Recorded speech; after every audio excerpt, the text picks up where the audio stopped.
Today we have the opportunity to talk with one of the previous presidents of the Florida Association of School Psychologists, Mr. Bill Donelson. Welcome, Bill. Hi there, how you doing? Good to be here today. Great. Bill was our 42nd president of FASP. Could you tell us what year you served in your official capacity as FASP president? It was, we started in 1998. That's when you take over the fall conference. It ran through 1999. Okay, thank you. And it is now July 12th, 2018. We're actually in the middle of our Summer Institute at the PGA National Resort and Spa in Palm Beach Gardens. So we're a couple of years past the time when you served as FASP president. Right.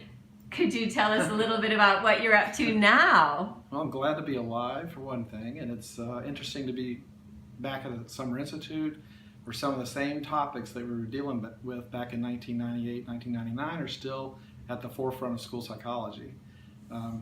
You gave me some prompting, some questions, to think about before today.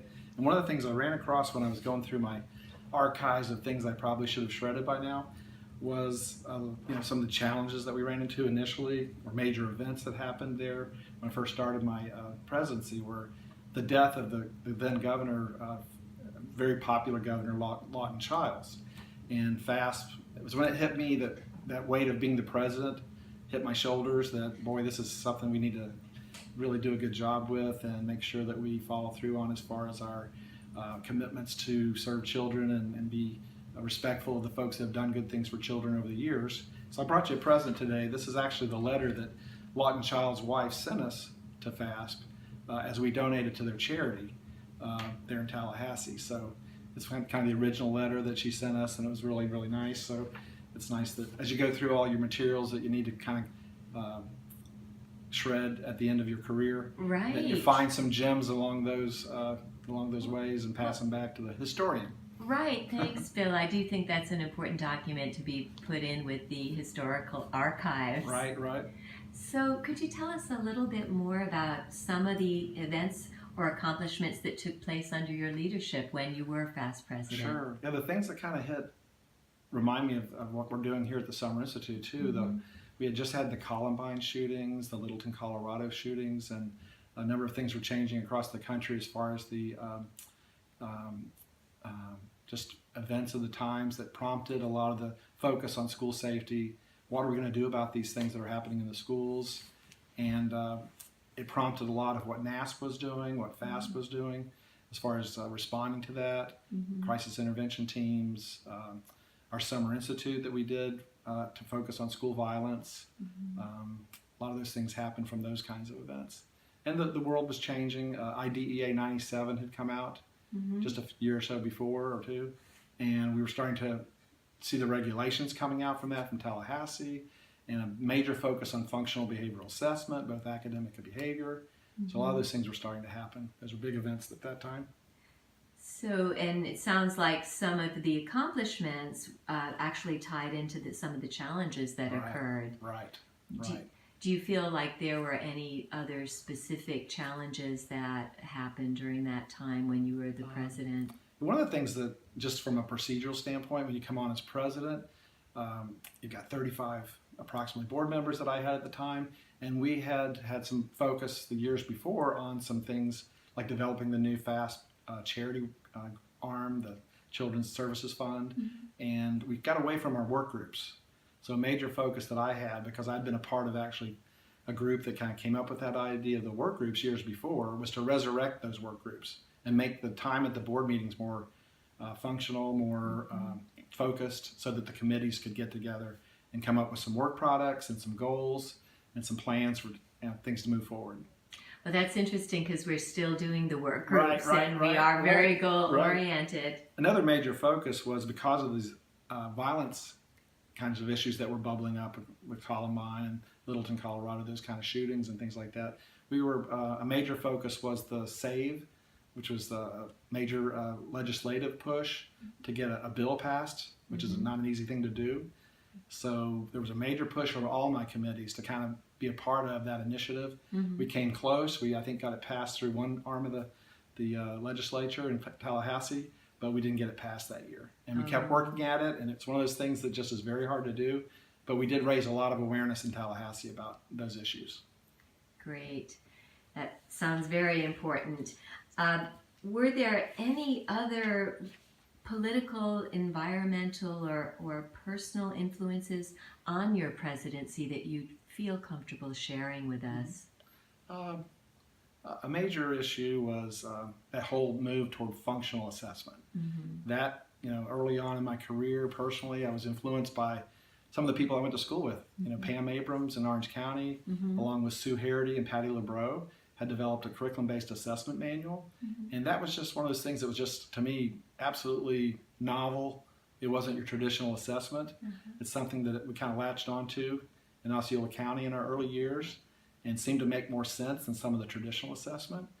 So, and that fit perfectly, we thought, with the new focus of IDEA 97 on functional, academic assessment. So I always like to give credit to those ladies who put, this manual was 4 inches thick and it had a lot of good practical things in it we thought really helped kids read. Those kind of things.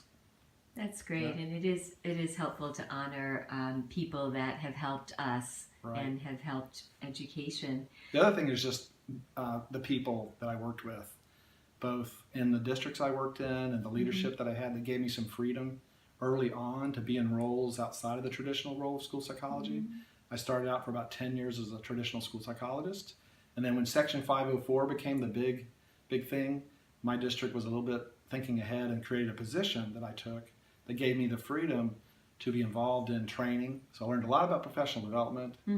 I helped the state because not many people were doing that at the time. So a colleague in Broward and I worked with Pat Howard in Tallahassee to develop training modules on 504. So just the freedom to be able to do some things like that, as well as being super supportive of me being involved with FASP. Because in 1995, when I started with that, was my beginning with FASP, doing state conferences and staff development, summer institutes, and that kind of thing. Just learning a lot about basics of leadership, and but being very involved in whatever was the cutting edge kind of thing that was on the table that needed staff development and needed growth when it came to school psychologists. So I imagine as a result of your expanded role that you took as a school psychologist when you were practicing, when you were president, you probably were involved in promoting an expanded role for us. Could I be correct to guess that? Right. Well, at least the basic components of RTI, what we call RTI or MTSS now, were starting to happen. And luckily, I was involved in a national innovations group early on, starting in 1995, about the same time I got involved with FASP. And we were in these innovative meetings with about 7 or 8 core states who were ahead of the curve as far as curriculum-based measurement, problem solving, all those core elements of RTI, a number of them. And each state brought different things to the table. We were able to collaborate with those states, develop collegial kind of relationships with them. They weren't just for show. It was just all about what's working, what's not. Very realistic, places like Iowa, Jeff Grimes, Dave Tilley, Dan Reshley, all those people that were early pioneers in that were major influences in my career, and that we tried to bring back for staff development here in Florida through bringing in Dave Tilley, bringing in Mark Shin for curriculum-based measurement. When the functional behavioral assessment or reading side of it, Joe Torgeson was really big at that time with the Florida Center for Reading Research. My wife was very involved with that too, so we did a lot of co-training and involved in both the academic and the behavioral training issues at the time. Yeah. That sounds great. I'm wondering what being FASP president meant to you personally. A big part of it was just the relationships with the people, just learning how professional, how blessed we are to have colleagues that share the same passion for advocating for children, working above and beyond to do things to help support the profession, which in turn helps the children, their families, the community. So just being aware of a broader picture of that than just my isolated practice back in my district, broadening that perspective. Being FASP president, you also end up going to legislative meetings in both Tallahassee and at the Capitol in Washington, D.C. usually. The Southeast regional meetings where you get a broader connection to NASP. So it broadened all of my perspective on all those kind of things and helped me develop, I think, a lot of the skills that helped me move on to other leadership positions in school districts. When I became a lead school psychologist, a director of student services, a Florida Diagnostic Learning Resource Center, Fiddlers director, and all those kind of things. It just kind of helped give you the confidence and give you some of the skills to be able to do some of those things in those roles. Well, actually, I'm glad you mentioned that because it leads into the next point I was going to make, in that you're one of the rare individuals who received what we call the William Donelson Lifetime Achievement Award, which indicates that you made a significant impact on school psychology practice across the state and nation. And you've actually told us some of the things that you've done, but could you share any additional accomplishments that you feel might have led to your selection for this award? That award was a total surprise. For years, I always admired the people that were honored with that. And I didn't know Willard Donelson, but I went back and looked at things that were said about him. And basically, he was considered a person who was very dedicated to service and was very focused on child advocacy. And when I look at how I operated over the years, that's really at the core of what I focused on, was trying to always figure out ways to have a bigger impact, to help more kids, help parents, help the community that I worked in, or even in the broader scope of the state or national, whatever I was involved in. And so I was very honored to get that award, and really credit a whole lot of people that I was able to work with over the years, all the people that served with the board that I worked on and other boards throughout the years, and all the great school psychologists I was able to tap over the years as I got out of grad school to even figure out what I was doing as a school psychologist in those early years, up to the point that I took on the bigger, sometimes bigger roles. Sometimes they felt like not so big a role, because you think you're going to do all these great things in those roles, and then you're constrained by a lot of things, your budget, a lot of things that you learn about in those roles too, but try to do your best along the way. And so I think that's part of why I was selected for that, but it was a very nice honor. Appreciate it. It sounds like you have done your best along the way in all areas. Is there anything else you'd like to impart to us as practitioners in the field of school psychology? Volunteer, be a part of FASP, keep up with your reading. For years we learned how to use the internet to get the word out. Things have changed as far as information dissemination, but being a lifelong learner, even if you're trapped in a position where you're doing a lot of testing and you feel like you're just in a treadmill situation, carve out a percentage of your time to learn new skills, be involved. It'll pay benefits tenfold down the road as far as your ability to do bigger and better things if that's what you want to do. And keep your focus on the kids and doing what's right for them. Well, thank you, Bill Donelson, 42nd President of the Florida Association of School Psychologists. Thanks, Denise.